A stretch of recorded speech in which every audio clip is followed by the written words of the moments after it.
About 7 years ago, I got the opportunity to visit outside the continent of Africa for the first time. The destination was Lisbon in Portugal. On our way from the airport on the train, a Portuguese lady asked me, "Where are you from?" And I said, "I'm from Zimbabwe in Africa."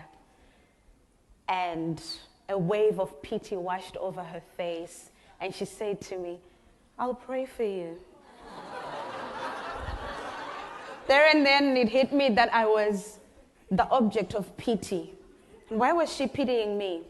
She was probably one of those nice people who would sit in front of their televisions watching a commercial that says, "Do you know, just for $10 a year, you can send a whole African village to school." We must, to the world, we must appear like a retrogressive, backward continent infested with disease, war, people who cannot champion their own causes and rely on the charity of foreign aid to get by from day to day. Over the past 6 decades, nearly 7 decades now, we've received over $1 trillion in foreign aid. But has that developed our continent? IMF has since acknowledged that aid will not lift Africa.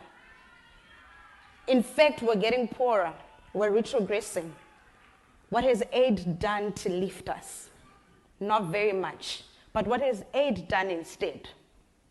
It has created in us chronic dependency.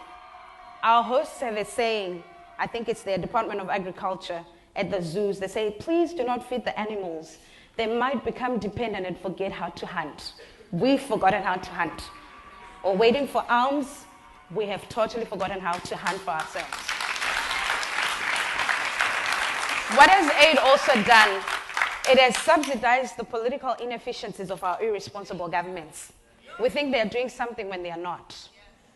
Aid has trapped us in debt because most of that debt comes as state-to-state funding, which is loans, which we're struggling to pay back.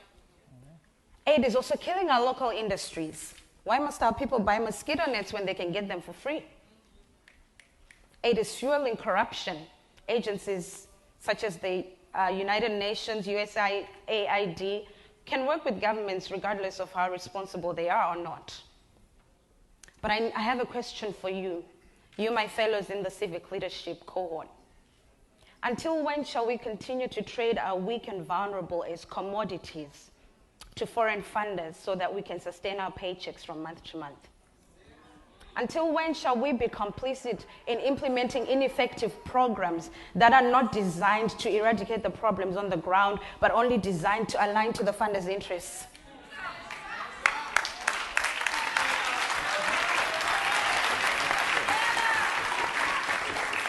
Until when shall we maintain a clean hands policy and not want to do the dirty work of holding our governments accountable for the misuse of our natural resources?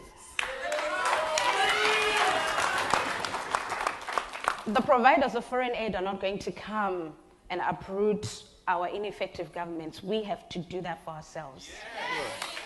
They will not do it for us, unless it serves them, of course. So here are a few things I think we need to do. First of all, we need to change our mindset. We can champion African solutions to African problems if we use our creative energies in the right way, if we remember how to hunt, if we hold our governments accountable, if we leverage on our status as the last investment frontier to move our continent from aid to trade. I'm not talking about something fanciful. Eritrea did this in 2007, completely rejected all foreign aid. For a few years, it was hardships. But from 2010 going onwards, the economy started recording growth. 2010, 2011, and they're still on a growth trajectory. Short-term hardship, long-term gain. Rome wasn't built in a day. Ghana is doing this, moving themselves from aid to trade. Our own countries can do this as well. And as for our hosts and everyone else who wants to help us, I would urge you to reconsider the manner and extent and scope of the help you give us. We no longer just want fish. We no longer just need fish. We need you to help us learn how to fish. Some of us already know how to fish. We need to learn the new technology in how to fish better. help us with tech transfer, capacity building. Some of us already have the tech to fish, but we need access to the fish markets. Give us favorable trade deals. We need partnerships. And I trust that if we do this, including turning our nonprofits into profit-making social enterprises, doing sustainable change, involving the communities we want to serve in sustainable solutions. I believe that one day when I go back to Lisbon, and if someone asks me where I'm from, I'll say, my name is Sharon Bwanya. I am from Zimbabwe in Africa. And I'll watch their face fill with wonder, awe, and admiration. Thank you.